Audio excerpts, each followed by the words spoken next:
በእንግሊዝ ፕሪሚየር ሊግ የክረምት ዝውውር መስኮት የተሰማው እጅግ አስገራሚ ዜና ነው። ሮጀርስ ከአርሴናል ጋር ስሙ ሲገናኝ፣ ነገር ግን ቸልሲ ድንገት ብቅ ብሎ ያጨናገፈ ይመስላል። የአርሴናል ቁጥር 1 የፊት መስመር ኢላማ የነበረው የአስቶን ቪላው ኮከብ ሞርጋን ሮጀርስ ባልተጠበቀ ሁኔታ በ117 ሚሊዮን ፓውንድ ዋጋ ወደ ቸልሲ ለመዘዋወር ከስምምነት ላይ ደርሷል።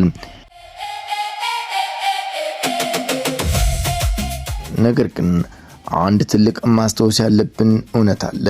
እስካሁን በዚህ የዝውውር መስኮት በታላላቅ ክለቦች መካከል በይፋ ፊርማው ተጠናቆ ከፍተኛ ክፍያ የተከፈለው ለኤሊዮት አንደርሰን ነው።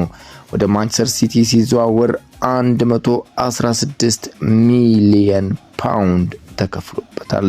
ለመሆኑ ቸልሲ እንዴት አርሴናልን ሊቀማው ቻለ?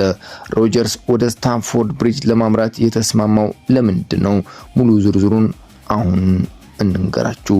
እስከ መጨረሻው አብራችሁ እንድትቆዩ ስዩም ፍቃዱ በአክብሮት ጋብዛለሁ። ቸልሲ የአርሴናልን እቅድ ለማበላሸት ለአስቶን ቪላ 117 ሚሊዮን ፓውንድ አቅርቦ ከክለቡ ጋር ተስማምቷል።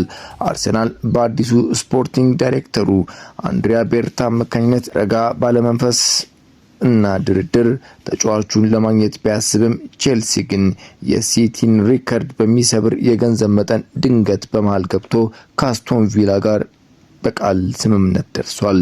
ተጫዋቹ ሰኞ ዕለት የሕክምና ምርመራ ያደርጋል ተብሎ ይጠበቃል። ብዙዎች የሚጠይቁት ጥያቄ አለ። አርሴናል የፕሪሚየር ሊጉ ሻምፒዮና ነው፣ አስቶን ቪላም የቻምፒየንስ ሊግ ተሳታፊ። ቸልሲ ግን ለአዲሱ የውድድር ዘመን ምንም አይነት የአውሮፓ ውድድር የለውም። ታዲያ ሮጀርስ ለምን ወደ ቸልሲ ለመሄድ ፈቀደም? ጉዳዩ እንዲህ ነው። ዋነኛ ምክንያቱ በአዲሱ የቸልሲ አሰልጣኝ ዣቪ አሎንሶ ላይ ያለው እምነት ነው። በተጨማሪም ቸልሲ እስከ 2032 የሚቆይ የ6 ዓመት ረጅም ኮንትራት እና ከአርሴናል የተሻለ የደሞዝ ጥቅማ አቅርቦለታል። ከዚህም በላይ በብሔራዊ ቡድን አብሮት ከሚጫወተው የቅርብ ጓደኛው ኮል ፓልመር ጋርም የመጫወት ፍላጎት አለው። ነገር ግን በድጋሚ እናስታውሳችሁ ይህ ዝውውር በክለቦች መካከል ስምምነት ላይ የተደረሰበት እንጂ ገና በይፋ አልተፈጸመም። ታዲያ አርሰናሎች በሮጀርስ ምትክ ምን አስበዋል? እንመልከተው። ክለቡ በአሁኑ ሰዓት የክለብ ብሩዥን የ24 ዓመቱን ግሪካዊ የግራ መስመር አጥቂ ክርስቶስ ዞሊስን በ34 ሚሊዮን ፓውንድ ለማስፈረም በቃል ስምምነት ላይ ደርሷል። ይህ ዝውውር በስካሁኑ እንደ ሮጀርስ ሁሉ ገና ይፋ አልሆነም። ፊርማው አልተጠናቀቀም፣ ነገር ግን ወደ ማለቁ ተቃርቧል። ከዞሊስ በተጨማሪ የአርሴናሉ የስፖርቲንግ ዳይሬክተር አንድሪያ ቤርታ የፒኤስጂውን ኮከብ ብራድሌ ባርኮላን እና የኒውካስሉን ብሩኖ ጊማሬሽን በእጩነት ይዘው ድርድሩን ቀጥለዋል። የጁሊያን አልቫሬስ ጉዳይም ቢሆን ብዙም ተስፋ ባይኖረውም እየሞከሩ ነው። ግን ገና የፍላጎትና የቅድመ ድርድር ደረጃ ላይ ያሉ እንጂ የትኛውም ድርድር አልተጠናቀቀም። አርሴናል እንዳምናው በዝውውሩ ተሳክቶለታል ለማለት ትንሽ ይከብዳል። ታላላቅ ተጫዋቾች ወደ ክለቡ አልመጡም። ነገር ግን የውድድር ዓመቱ ፊርማ ገና ነው። ቪዲዮውን ከወደዳችሁት ላይክ ማድረጋችሁና አዳዲስ የስፖርት መረጃዎች በፍጥነት እንዲደርሳችሁ ቻናሉን ሰብስክራይብ ማድረጋችሁን እንዳትረሱ። የወርቅ ጫማ አሸናፊን ለመለየት እኩል ግብ ሲኖር ህጉ ምን ይላል? እስኪ እንመልከተው። ሽልማቱ በቀጥታ የሚሰጠው በውድድሩ በሙሉ ብዙ ግብ ላስቆጠረ ተጫዋች ነው።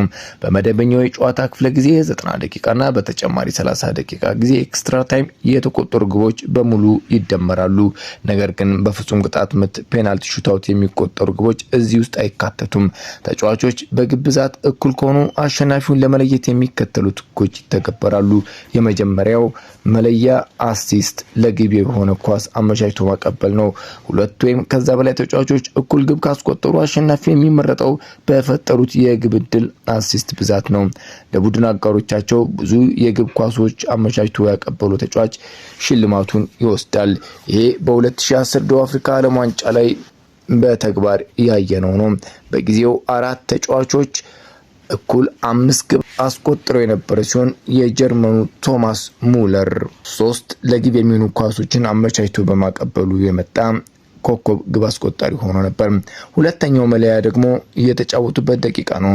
ተጫዋቾቹ በግብም በአሲስትም ሙሉ በሙሉ እኩል ከሆኑ ፊፋ በሜዳ ላይ ያሳለፉትን ደቂቃ ይመለከታል። የወርቅ ጫማው የሚሰጠው በውድድሩ ላይ አነስተኛ ደቂቃ ለተጫወተ ነው።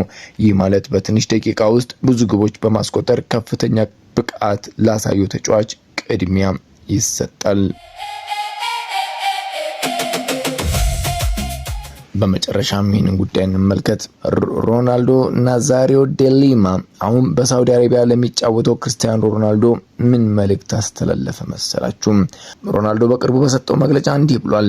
በአጠቃላይ ሰውነትህ ከዚያ በላይ መቀበል እንደማይችል ራሱ ይነግርሃል። ከራስህ ሰውነት ጋር የምታደርገውን ውጊያ ማሸነፍ ደግሞ የማይቻል ነገር ነው። ምናልባት በሳውዲ አረቢያ ለመጫወት የሚያስችል ብቃት አሁንም ይኖር ይሆናል። ነገር ግን ወደ ዓለም ዋንጫው ስትመጣ የጨዋታው ደረጃ እጅግ የላቀ ስለሆነ ነገሩ በጣም ከባድ መሆኑን ትረዳለህ። ለእግር ኳስ ያለን ፍቅር ቢኖረንም በመጨረሻ ግን የመጨረሻውን ውሳኔ የሚወስነው ሰውነት ነው ይላል ሮናልዶ ናዛሪዮ ዴሊማ። እናንተስ በዚህ የሮናልዶ ናዛሪዮ ንግግር ላይ እንታስባላችሁ? ክርስቲያኖ ሮናልዶ ከእግር ኳስ ሊሰናበት ይገባል?